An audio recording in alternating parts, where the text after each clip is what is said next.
Far East Broadcasting Company Philippines, in partnership with Green Hills Christian Fellowship Ortigas, bring you a message from the Word of God. Together, let us know Christ and make Him known. Mga kapatid, datako tayo sa ating pagbasa ng banal na kasulatan. Damputin niyo po ang inyong kopya ng banal na salita ng Diyos. Kung ito po ay nasa telepono niyo po, buksan niyo po sa Ephesians chapter 4. Kung wala po kayo sa telepono niyo, meron po siguro kayong maaabot na Biblia dyan sa tabi ninyo. At kung yung katabi ninyo ay may hawak na Biblia, sikuhin niyo po para maipakita sa inyo ang ating sabay-sabay na babasahin. Ephesians chapter 4, babasahin po natin ang verses 11 to 16. Tayo pong lahat ay tumayo at magbigay galang sa pagbasa ng banal na salita ng Diyos. And He gave the apostles, the prophets, the evangelists, the shepherds and teachers to equip the saints for the work of ministry, for building up the body of Christ, until we all attain to the unity of the faith and of the knowledge of the Son of God, to mature manhood, to the measure of the stature of the fullness of Christ, so that we may no longer be children, tossed to and fro by the waves and carried about by every wind of doctrine, by human cunning, by craftiness in deceitful schemes. Rather, speaking the truth in love, we are to grow up in every way into Him who is the head, into Christ, from whom the whole body, joined and held together by every joint with which it is equipped, when each part is working properly, makes the body grow so that it builds itself up in love. Pagpalain nawa ang salita ng Diyos, makakaupo na po tayong lahat. Mga kapatid, tayo nagpapatuloy sa ating serye ng mga mensahe sa aklat ng Ephesians. Ang tema po ng ating pag-aaral is a church built on biblical bedrock. Yan po ang mithiin natin para sa ating church, ang Green Hills Christian Fellowship, na tayo ay sa ating pag-journey sa aklat na ito ay maging isang church that is built on biblical bedrock. Yan po ang naisin nating lahat. Ang title po ay Ang Mga Kaloob ng Panginoon para sa Ikalalago ng Iglesia. Yan po ang title ng ating mensahe sa hapong ito. Magko-concentrate po tayo sa verse 11, 12, and 13 lang po. Baka kinabahan po kayo na binasa ko po hanggang verse 16. Hindi po natin titirahin lahat yon ngayong hapong ito. Verse 11, 12, and 13 lang po ang ating susuriin at huhukayin upang makita natin ang katotohanan ng Panginoon. Sa nakaraang mensahe natin, dito sa bahaging ito ng Ephesians, natutunan natin mga kapatid na malayo ang tinahak ng ating Panginoon mula sa kanyang kalwalhatian ng langit hanggang sa kahihiyan niya sa krus. Ito ay ginawa niya upang tayo ay maligtas at maging bahagi ng kanyang katawan, ang iglesia. At ito ay para sa ikaluluwalhati ng Diyos dahil sa kanyang kagandahang loob sa atin. Dahil dito, siya ay itinaas ng Diyos Ama sa pinakamataas na kalangitan upang punuin ang lahat-lahat. Ibig sabihin, siya ang namumuno sa lahat-lahat. At mula sa kanyang kataas-taasang kinalalagyan, nagkaloob siya sa bawat isang miyembro ng kanyang iglesia. Bawat isang miyembro ng mga espiritual na kaloob para sa ikalalago ng lahat. Yun po ang napag-aralan natin last time. Nakita rin natin dito sa kabanatang ito na ang paglago ng iglesia ay nag-uumpisa sa paglakad ng ayon sa mataas na pagtawag natin bilang mga hinirang ng Panginoon. Naalala niyo yung sinabi sa verse 1. I therefore, sabi ni Pablo, a prisoner for the Lord, urge you to walk in a manner worthy of the calling to which you have been called. Dapat makita ito, itong paglakad natin na ito, itong worthy walk na ito, na may pagpapakumbaba at pagiging mabait sa ating kapwa Kristiyano. Pagiging mapagpasensya at mapagpatawad sa isa't isa. Upang ating mapanatili ang pagkakaisa ng Espiritu sa buklod ng kapayapaan. Yun po yung verses 2 and 3 ng chapter 4. With all humility and gentleness, ika ni Pablo, with patience, bearing with one another in love, eager to maintain the unity of the Spirit in the bond of peace. Yan pong unity na yan ay dapat nating itaguyod. Ngunit ang pagkakaisa natin bilang isang iglesia ay nararapat lamang dahil tayo ay niligtas at ginawang bahagi ng iisang Diyos. Iisang Diyos. Ngunit may tatlong persona. Ama, Anak, Espiritu Santo. Nakita natin sa verses 4 to 6. Ang sabi doon, there is one body and one Spirit, just as you were called to the one hope that belongs to your call. One Lord, one faith, one baptism, one God and Father of all, who is over all and through all and in all. Paulit-ulit yung one. Inulit pa rin niya yung all. Sinasabi niya na tayong lahat ay dapat nagkakaisa. Dahil ang ating Diyos ay iisang Diyos. At sa loob ng nagkakaisang katawan na ito ni Kristo, pinamumunuan ng ating Panginoon na si Jesucristo, nagbahagi siya ng iba't ibang espiritual na kaloob para mabiyayaan ang buong kapatiran ng mga tinubos niya. Yun po ang sabi sa verse 7. But grace. So we are all in all, we are united, all of us. But, sabi niya, contrast mo, but grace was given to each one of us according to the measure of Christ's gift. Nagkakaisa pa tayong lahat. Nagkakaisa ng layunin. Nagkakaisa ng pananambahan sa iisang Diyos. Ngunit, binigyan po tayo ng iba't ibang kaloob. Spiritual gifts na pwede natin gamitin sa pagpapalago ng ating pananampalataya individually and as a body. Yun po ang sabi ng Ephesians 4:7. So, itong mga gifts na ito, kasama ng mga espiritual na kaloob na ibinigay ng ating Panginoon para sa ikabubuti ng lahat. Kasama dito, nagbigay din siya ng mga tinatanging taong kaloob, gifted men, para sa ikalalago ng mga binanal niya. So kasama sa gifts niya to the church ay mga tao na kanyang hinirang upang mapalago ang bawat isa patungo sa pagiging kawangis ni Kristo. Yan ang makikita naman nating katotohanan dito sa mga talatang ating pag-aaralan ngayon, verses 11 to 13. So, una sa lahat, tignan natin ang mga taong kaloob ng Panginoon. Nasa verse 11 po lahat.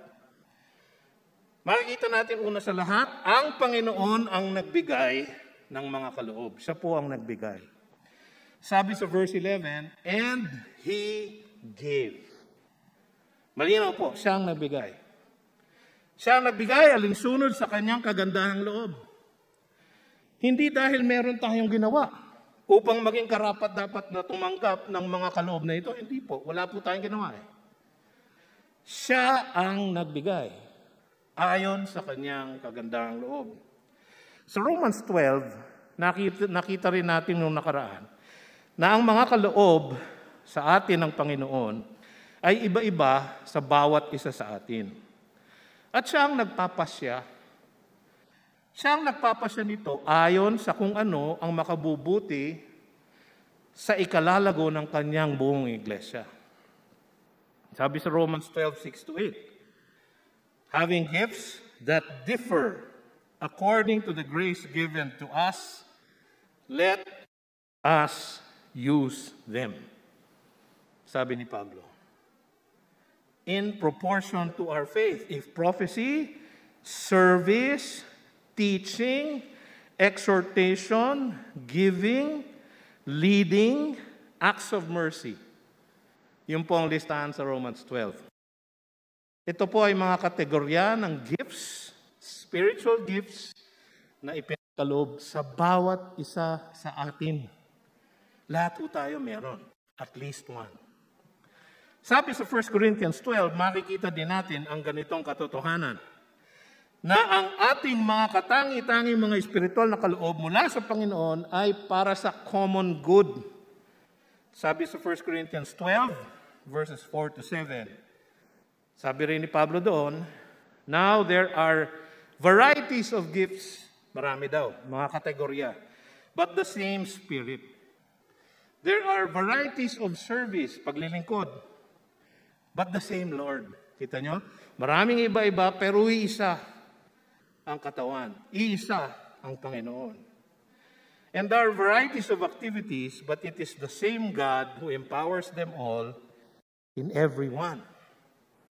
To each is given the manifestation of the Spirit for the common good.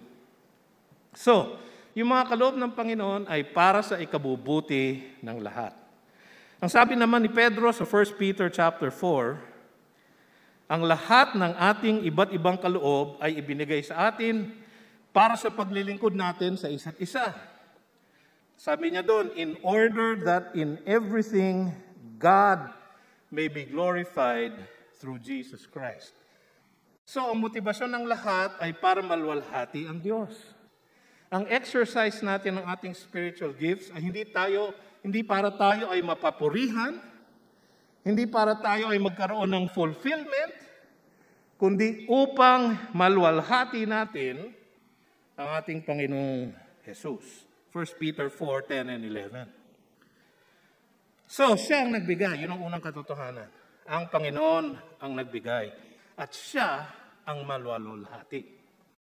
Pangalawa, mga apostol, ito, yung pisana niya. Sino ang mga binigay niya? Una, mga apostol na nagtaguyod ng pundasyon ng iglesia.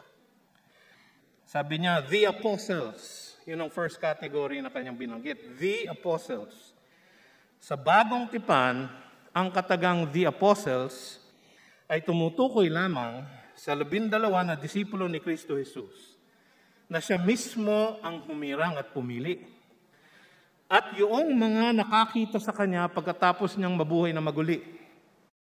So very unique po itong the apostles. Sabi sa Acts 1:13, sino ba sila? Sabi po doon, and when they had entered, they went up to the upper room, pagkatapos ng crucifixion, where they were staying, Peter and John, and James and Andrew, Philip and Thomas, Bartholomew, marahil po ito si Nathaniel, and Matthew, James, the son of Alphaeus, and Simon the Zealot, and Judas, the son of James. So, ito po yung 11 na natira. Sa chapter 1 ng Acts, verses 21-22, pumili po sila ng isang magpupuno ng kanilang numero. So, sabi doon, so one of the men who have accompanied us during all the time that the Lord Jesus went in and out among us, beginning from the baptism of John until the day when he was taken up from us, one of these men must become with us a witness to his resurrection. So yun ang criteria. Tapos sa verse 26 ng Acts 1, sabi doon, and they cast lots for them, and the lot fell on Matthias. So siya po yung 12. So nawala si Judas, inappoint si Matthias. Bakit? Kasama siya mula nung umpisa. Nakita niya, narinig niya ang lahat ng tinuro ng Panginoon. At dahil nag-appear po ang Panginoon dito sa 12 na ito, kasama siya sa nakakita sa kanya na buhay mula sa patay. Ngayon, dapat nating idagdag dito si Apostol Pablo, na bukod tanging hinirang ng Panginoon upang maging apostol para sa mga hentil. Makikita natin yun sa Galatians 1, verses 15 to 16. Katulad ng mga orihinal na apostol, nakita ding mukha ni Pablo ang ating buhay na Panginoon sa daang patungo sa Damasco. Naalala niyo yun? Acts chapter 9, verses 3 to 5. No? Nakita niya ang liwanag ng kalwalhatian ng nabuhay na Panginoon. So qualified po siya. Merong ibang binabanggit sa Biblia ng mga apostles of the church. Si Timothy, si Silas, si Barnabas. Dahil madalas po sila ay ipinadadala ng church para mag-plant ng ibang church o magtaguyod o magturo sa ibang church. Ito pong mga apostles of the church ay apostles with a small a. Hindi po sila pareho nung apostles of Christ. Yung apostles of Christ, yung pong nabanggit ko kanina. 13 lang po sila. No? Ang mga apostol ni Kristo Jesus ay kakaiba at wala nang sumunod sa kanila dahil sa kanilang pambihirang pagtawag at kwalifikasyon. Sila ay pinili mismo ni Jesus at mga saksi ng kanyang buhay, katuruan at ministeryo. At saksi rin ng kanyang pagkabuhay na maguli. Sabi sa John 15:27, sabi ni Kristo sa kanila, "And you also will bear witness because you have been with me from the beginning." Sa 1 Corinthians 9:1, sabi ni Pablo, "Am I not free? Am I not an apostle?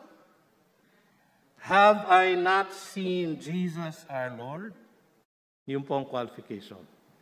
So wala pong apostolic succession in that sense na yung apostles of Christ. Unique po sila. Sila ay hinirang na para sa isang katangi-tanging tungkulin na para ginawa nila para sa church. Number 1, upang itatag o ilatag ang pundasyon ng iglesia. Ephesians 2:20, nabasa po natin to. The church, the household of God, is built on the foundation of the apostles and prophets, Christ Jesus Himself being the cornerstone. Ano yung pundasyon na yun?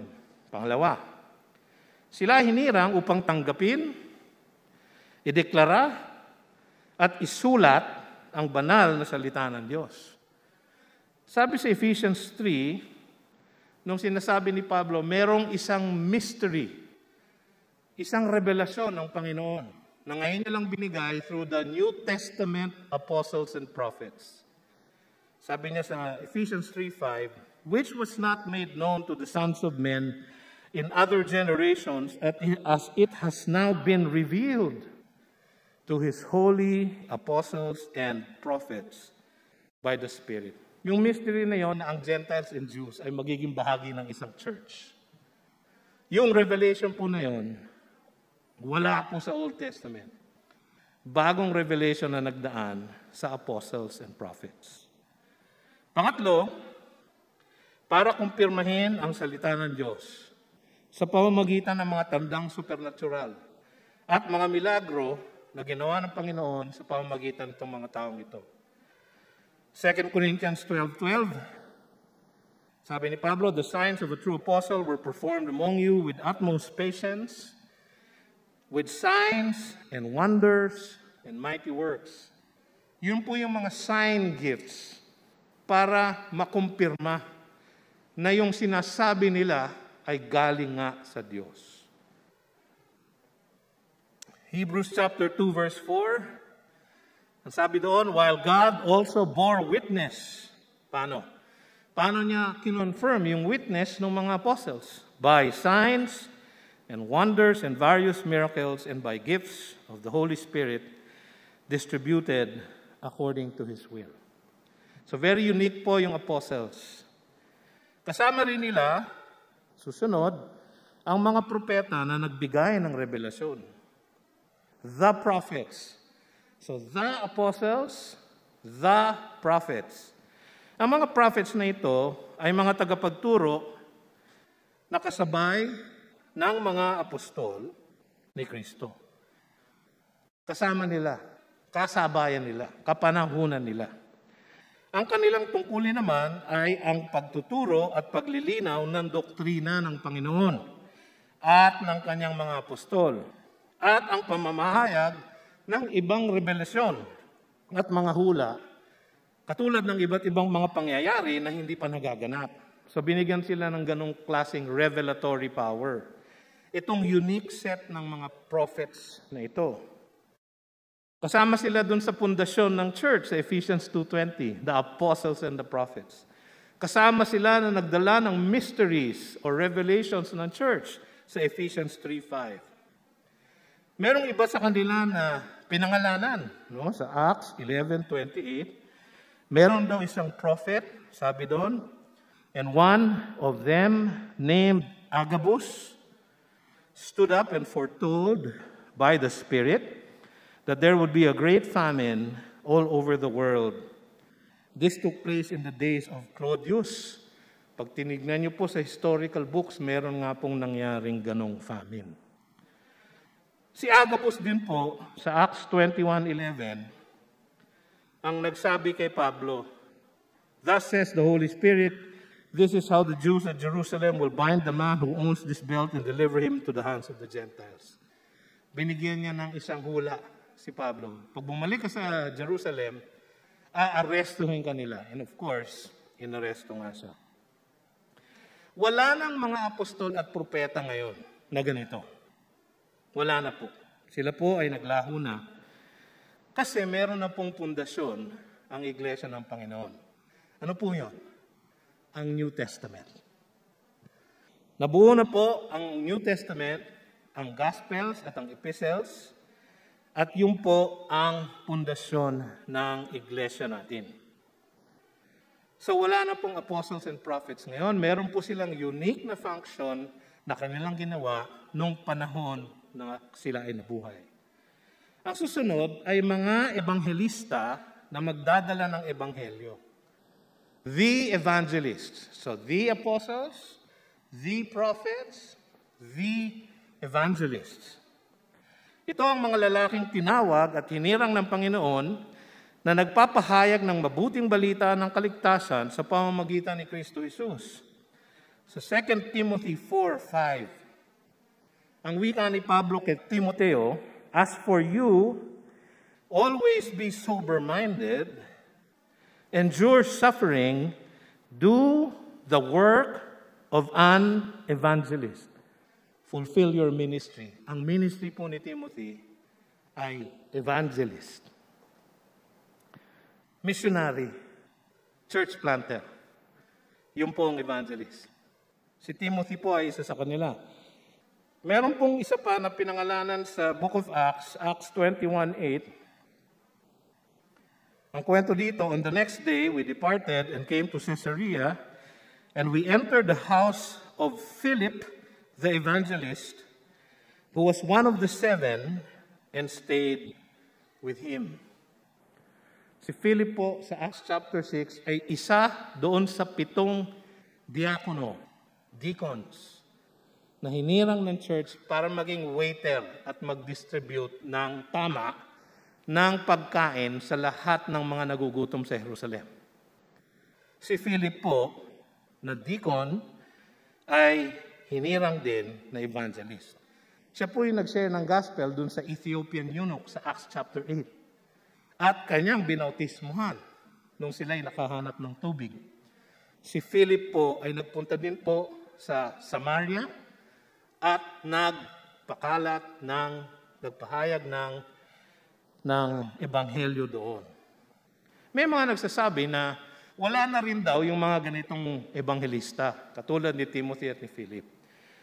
Pero Mas marami po ang nagsasabi na itong gift na ito, itong gifted person na ito, ay meron pa rin ng church hanggang ngayon.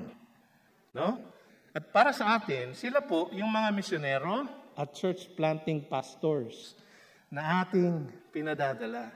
Yung pong nagpa-plant ng mga church plant natin sa Baguio, sa CDO, sa Osamis. No?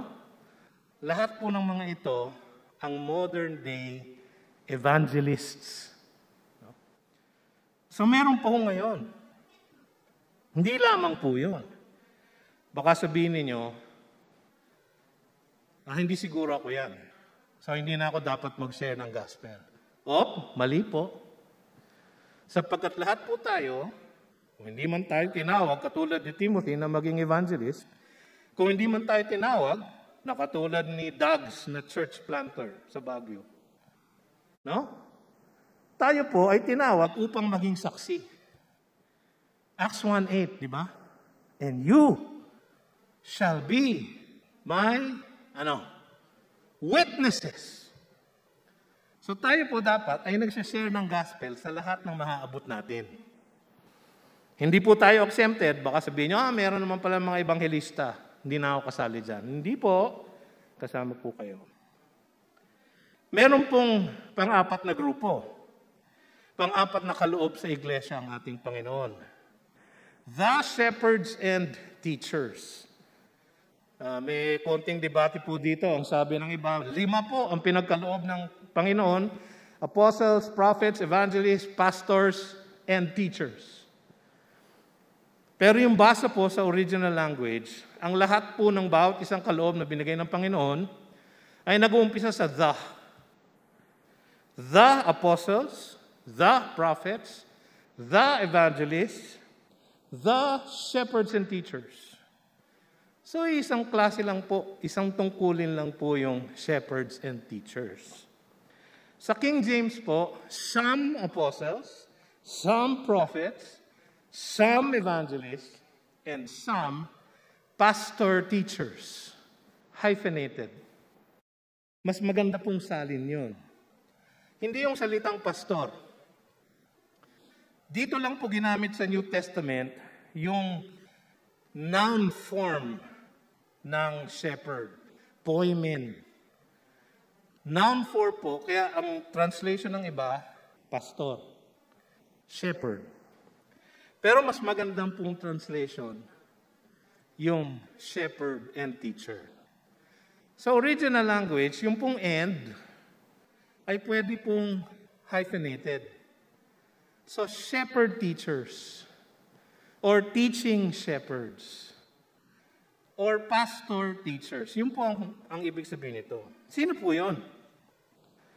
Ngayon, hindi tayo dapat magtaka na sa kanyang pagnanais na may taguyod at may palago ang kanyang iglesia, nagbigay ang Panginoon ng mga lalaking kaloob na ito na ang tungkulin, kung mapapansin ninyo, ay nakasentro sa pamamahayag, pagtataguyod, pagsusulat, pagtuturo at paglilinaw ng ng kanyang banal na salita.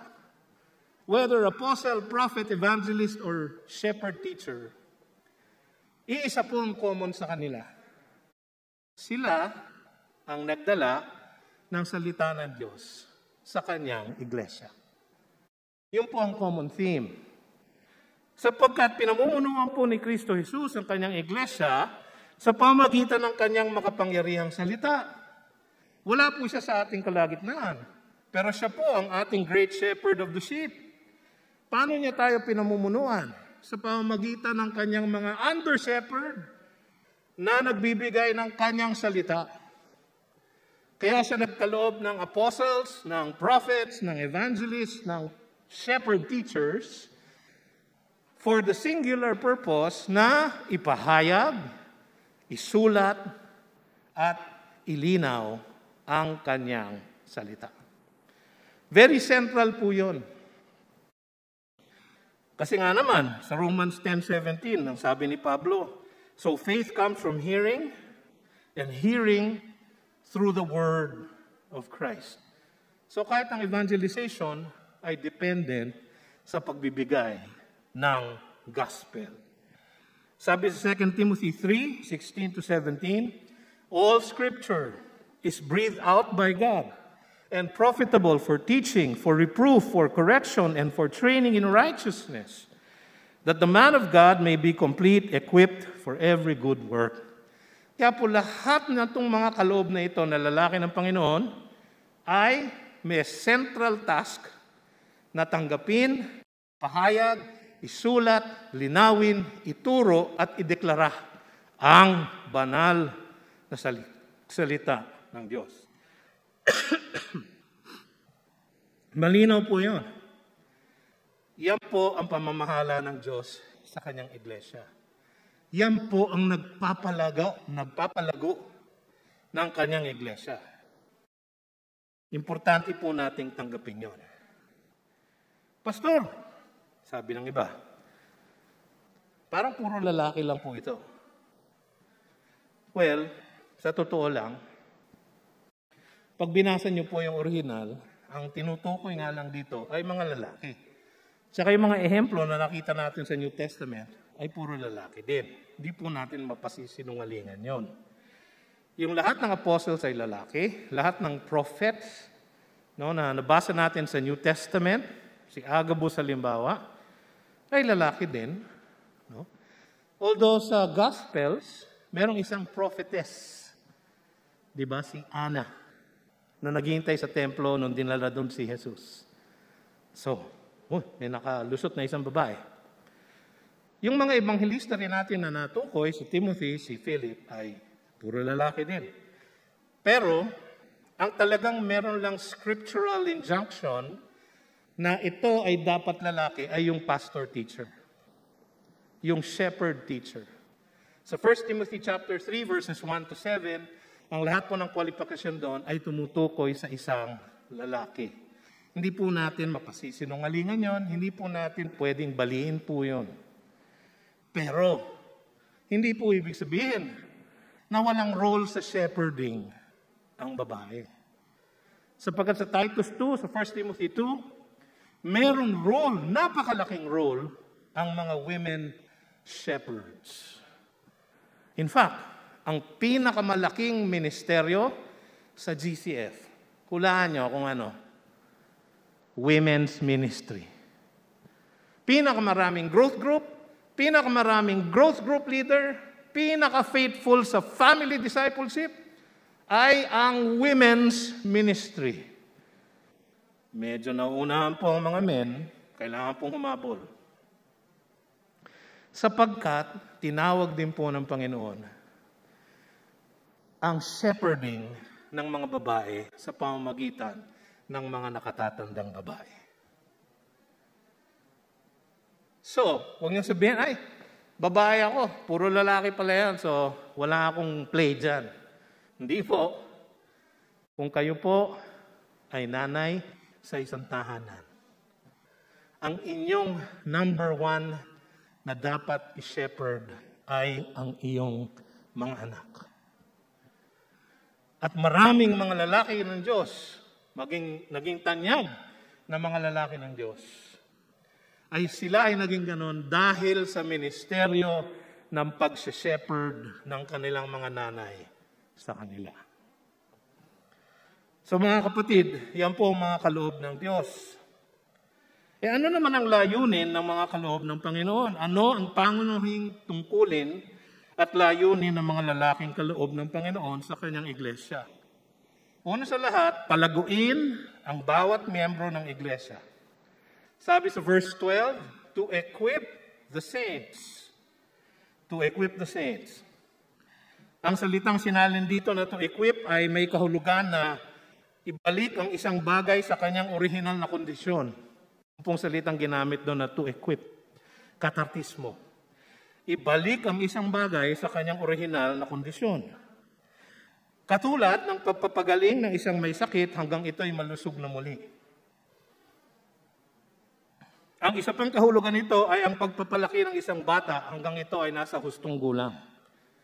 To equip. Yan po ang main function ng pastor-teacher. Ganyan ang tungkuling ng mga kaloob ng Panginoon na lalaki dito. Lalong-lalo na yung pastor-teacher. Marami po sa atin ang may kaisipan na ang church, katulad natin, kaya tayo nagbibigay ng ating mga kaloob para maka-hire ng mga full-time na pastors na magtuturo sa atin. Sa GCF po, meron po kami siguro 9 sa amin na hinirang natin bilang mga pastor. No? At ang karamihan sa kanila ay sinusuportahan ng ating church sa pamagitan ng ating mga kaloob at pagbibigay. Yung iba, historically, ang iniisip, magbibigay na lang ako at sila na lang ang mag-ministry. No? Kaya inaasa lahat sa pastor. Evangelism sa pastor. Church planting sa pastor. Discipleship sa pastor. Preaching sa pastor. Teaching sa pastor. Pag-aawit sa pastor. Bakit? Binabayaran natin sila paano ko? Hindi niyo ako binabayaran. Volunteer po ako No? Wala po akong tinatanggap mula sa GCF. Libreng parking. So, paano yung mga katulad ko? Hindi lang ako ang nag-iisa. Meron po tayong mga deacons. Meron po tayong mga elders. Na mga shepherds, teachers, disciplers, growth group leaders. Lahat po sila ay hindi po suportado ng church. Sapagkat ganun po ang disenyo ng Panginoon. Lahat po ng saints, to equip the saints, yun po ang aming function. Turuan kayo, ibigay sa inyo ang salita ng Diyos, ilinaw sa inyo ang doktrina ng Panginoon, ibigay sa inyo ang prinsipyo ng salita ng Diyos upang sa inyong dumaragdag na kaalaman, kayo mismo ang mag-ministry work. Mag-growth group leader, mag-discipler, maging evangelism volunteer. Hindi ba? To each is given a gift according to the Lord's varied grace. Meron po tayo isa-isa na merong gift. Sabi ng Panginoon, we have to use it for the common good. So, hindi pwede po kayong spectator lang. No? Ang picture na nasa isip ng iba, mag-hire ako ng professionals, basketball. 10 player, nahingal na at pagod na dahil sila ang mga bayad. At mga spectator na nagbayad ng ticket para sila ay maglaro. Hindi po ganoon ang church. Pagka ganoon po ang naging gawin natin, masisira po tayo sapagkat hindi po ganoon ang disenyo ng Panginoon para sa atin. Ang bawat isa ay ministro. Yun po ang kanyang utos sa atin. To equip the saints. Kayo po yun. Kasama po kayo doon. Para saan? Para sa gawain ng ministeryo. For the work of ministry. Ano po ba yun? Di ba sabi ko sa inyo, binigyan tayo ng spiritual gift bawat isa? Yun po ay ayon sa talento, talino, temperament, personalidad ng bawat isa sa atin. Unique po sa atin yung ating spiritual gift. Wala pong iba na meron nun. Pag hindi nyo po ginamit sa church, wala na pong gamit yung spiritual gift na yon. Masasayang po. Na-discover nyo na po ba kung anong spiritual gift nyo? Kayo po ba ay involved sa ministry? Hindi po kailangan ganito na kayo tumatayo sa pulpito at nagpapahayag ng salita ng Diyos. Hindi po kailangan maging pastor o misyonero o church planter. Pwede po kayong maging shepherd. Mag-disciple po ng inyong mga kasama sa pamilya. Mag-disciple ng isang kasama sa church. Or mag-share ng gospel sa mga kasama nyo sa opisina, sa eskwela. O kung medyo kinakabahan kayo magsalita, manalangin para doon sa mga sineshare ng gospel. Akala ng iba yung hindi ako magaling magsalita eh. Pero magaling ka ba manalangin? Baka yun ang gift mo. Napakagandang gift po yun. Yung prayer warrior. Ang aking pong mother-in-law, siya po ay nasa langit na. Siya po ay isang prayer warrior. In fact, parang parang nagiging superstitious na kami. Pag pinanalangin namin at hindi binigay ng Panginoon, tawagan natin si Mama. I-text mo kay Mama, ipapanalangin niya yan. No? Pag mayroong umuusig sa amin, isi-share namin sa kanya, Ma, pag-pray mo naman ito.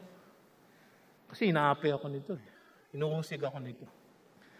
Sasabihin niya, ano yung pag-pray ko? Mamatay? Huwag naman, ha? Kasi baka ibigay ng Panginoon. Pero meron pong ganun. Prayer warrior. Kasi ang sabi ng aking mother-in-law, ang sabi ng Panginoon sa kanya, pray that the Lord of the harvest will send workers. So yun ang una niyang ministry, to pray.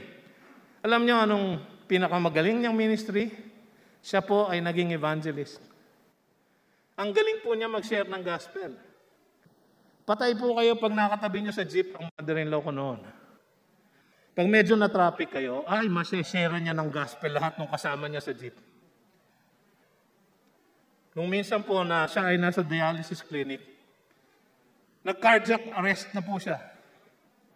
Pero naagapan namin.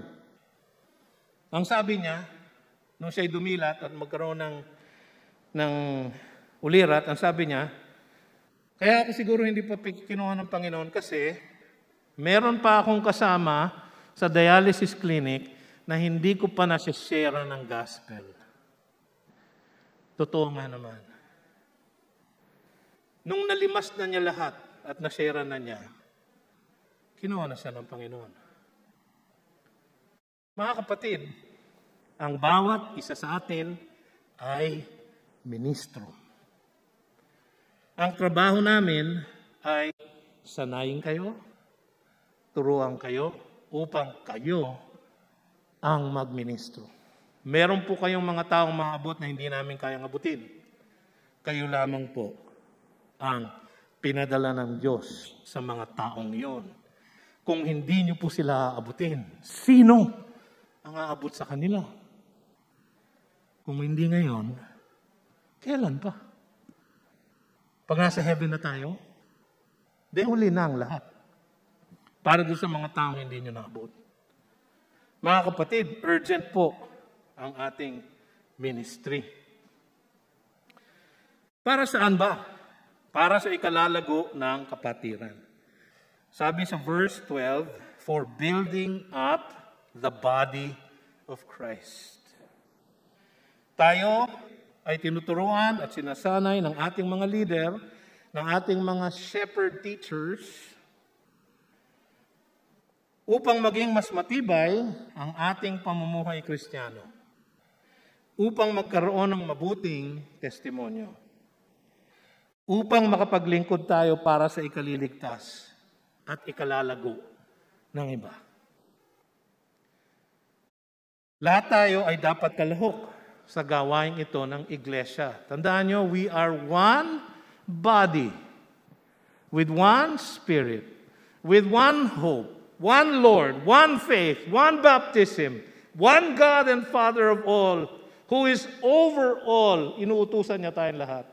Who is through all, ginagamit niya tayong lahat. And who is in all, binibigyan niya tayo ng kapangyarihan lahat. Pangatlo, ano ang ultimong patutunguhan ng ministeryo ng bawat miyembro? Nakita niyo yung progression, nag-umpisa po tayo dun sa mga taong kaloob. Apostles, prophets, evangelists, shepherd teachers. Tapos sa katawan ng iglesia, to equip all the saints. Ano ang ultimate na layunin? Ano ang patutunguhan ng lahat ng ito? Ano ang patutunguhan ng lahat ng ating paggawa ng ministeryo? Ang sabi sa verse 13, ang pagkakaisa ng ating pananampalataya. Until we all, pansin nyo? Balik na naman yung all. Yung all sa verse 6, bumalik dito sa verse 13. Until we all attain to the unity of the faith. Ang faith po na ginagamit dito ay yung body of truth. Body of revealed biblical truth. Tungkol sa ating Diyos at sa ating Panginoong Hesukristo. Yun po ang the faith. Ang ating pong objective ay unity, hindi uniformity. May pagkakaiba po. Meron mga ibang tao, meron ibang church.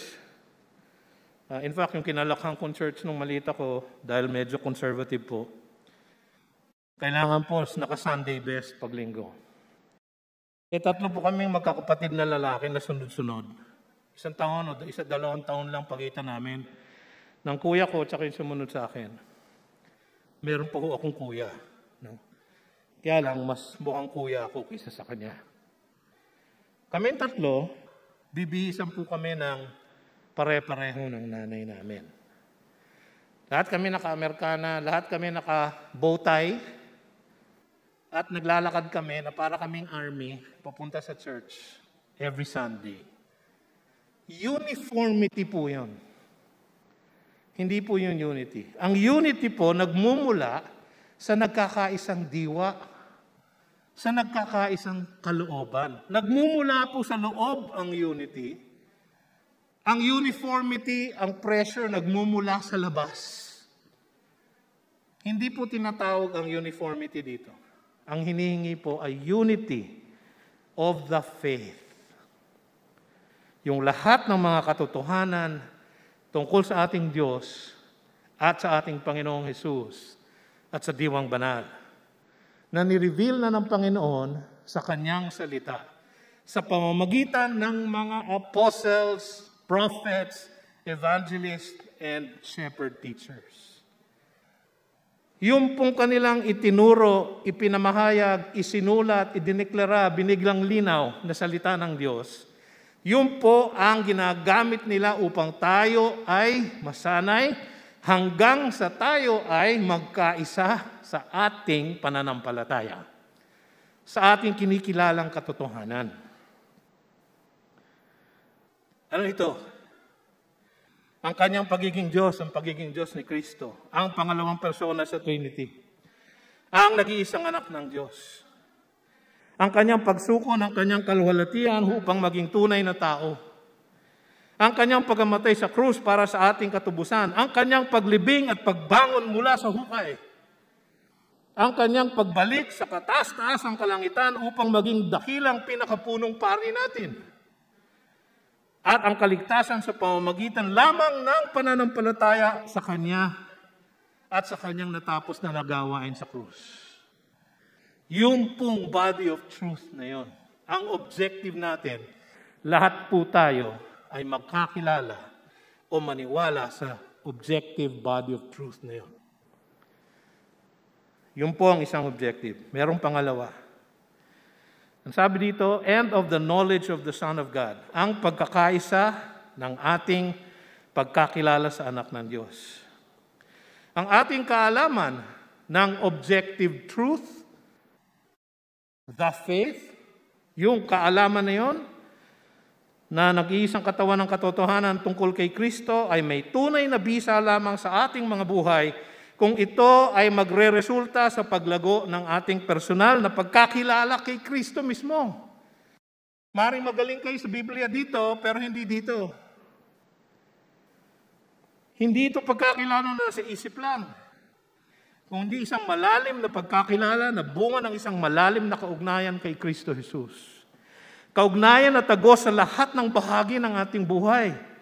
ang ating mga tagumpay at pagkatalo, ang ating kaligayahan at kalungkutan, ang ating mga biyaya at ating mga pagsubok. Kaugnayan sa Kanya na bunga ng isang tapat na paglalakbay sa buhay na kasama Niya. At may pagsunod sa Kanyang kalooban para sa atin. Sabi nga ni Pablo sa Philippians chapter 3, verses 8 to 11, Indeed, I count everything as a loss because of the surpassing worth of knowing Christ Jesus my Lord. For His sake I have suffered the loss of all things, and count them as rubbish in order that I may gain Christ and be found in Him, not having a righteousness of my own that comes from the law, but that which comes through faith in Christ. The righteousness from God that depends on faith. That I may know Him, sabi ni Pablo, and the power of His resurrection, isang bagong buhay, and may share His sufferings.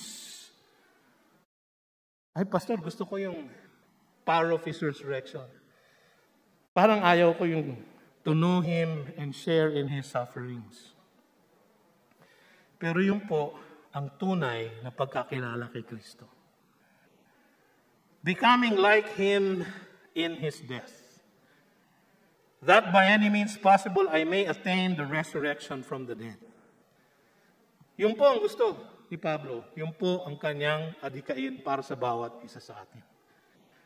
Ang pagiging ganap na kawangis ni Kristo Jesus, sabi ng verse 13, to mature manhood, to the measure of the stature of the fullness of Christ. Ang punot dulo ng lahat ng ito ay ating pagiging kawangis ni Kristo Jesus. Sa ating paglapit sa Kanya at sa ating pagiging katulad Niya.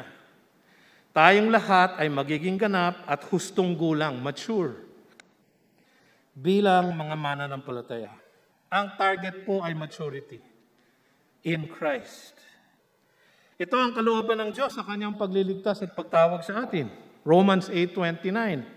For those whom He foreknew, minahal magmula sa umpisa, He also predestined to be conformed to the image of His Son. Ito ang matatamong unti-unti nating progresibong paglalakbay from glory to glory, sabi ni Pablo sa 2 Corinthians 3:18. And we all, with unveiled face, beholding the glory of the Lord, are being transformed into the same image, from one degree of glory to another. Ito ang pinangako niya sa lahat na nagmamahal sa Kanya. 1 John 3:2, Beloved, we are God's children now. Ngayon pa lang. And what we will be has not yet appeared. But we know that when He appears, we shall be like Him. So yan ang pangako sa atin. Katungkulan ng bawat mananampalataya ang lumago at maging mature kay Kristo Jesus. Matthew 5:48, sabi niya, You therefore must be perfect as your heavenly Father is perfect. Sa James 1:4, tayo ay dapat magpasalamat sa ating mga pagsubok. Sabi niya, And let steadfastness have its full effect, that you may be perfect and complete, lacking in nothing. Ito ay matatamo natin sa pamamagitan ng pagtalikod sa ating immaturity. 1 Corinthians 14:20, Brothers, do not be children in your thinking. Be infants in evil, but in your thinking be mature. At ito ay matatamo natin sa isang malalim na pag-aaral ng salita ng Diyos. Hebrews 5:14, But solid food is for the mature. So 1 John 2:14, sabi niya, I write to you, young men, because you are strong, tanong, and the word of God abides in you, and you have overcome the evil one. Yun po ang objective natin lahat. Kaya po ako nagtuturo, nagpapahayag ng salita ng Diyos, na isinulat, idiniklara, at inilagay sa isang pundasyon ng apostles and prophets, na ipinahayag ng mga ebanghelista sa lahat ng iba't ibang churches sa buong mundo, hanggang nakarating lahat ito sa atin. At hinirang ang mga pastor teachers. Baka isipin niyo po, na siyam lang po kaming pastor dito sa GCF. Hindi po accurate yon. Kasama sa bilang po ang lahat ng elders. 1 Peter 5:2. 5:1, sabi ni Peter, I, Peter, a fellow elder. Sabi niya sa mga elders, shepherd the flock. Pagpastoran ninyo ang kawan ng Diyos. And be overseers, episkopos, elders, bishops. Ang pastor po at ang elder ay isa. Kaya mga elder natin, pwede niyong tawagin pastor. Dapat lang po dahil pastor po sila. Bago sila presenta sa ating kongregasyon, sinabihan namin sila, ang pagtawag na ito ay pagtawag sa pagpapastor. Ako rin, pwede niyo pong tawaging elder. No? Technically, lahat po kami ay bishop. Lalo na po ako. Di ba? Obispo ako. Kuha niyo? Luma na yung joke na yun eh. Dapat tumawa kayo. Mga kapatid, yan po ang aming tungkulin sa inyo. Ang tungkulin nyo ay magministro. Para lahat tayo sa ating pagministro sa isa't isa. Sa ating pag-share ng gospel, pagtuturo ng Bible, pagdi-disciple, pananalangin sa isa't isa. Lahat tayo ay lalago. At sa ating pagmiministro, tayo mismo ay lalago. Yan po ang hamon sa atin sa hapong ito. Tayo manalangin. Panginoon, maraming pong salamat sa iyong mensahe sa amin sa hapong ito. Kayo po ang maluwalhati sa mga dakilang kaloob na inyong pong binigay sa aming iglesia para sa ikalalago ng bawat miyembro upang makapagministro sa isa't isa. Hanggang sa lahat kami ay maging ganap sa aming pananampalataya at sa aming pagkakilala sa aming Panginoong Hesus. Ito ang aming samot dalangin sa Kanyang pangalan. Amen. You've just heard a message from the Word with Green Hills Christian Fellowship Ortigas in partnership with Far East Broadcasting Company Philippines. We hope you can join us next week. God bless you.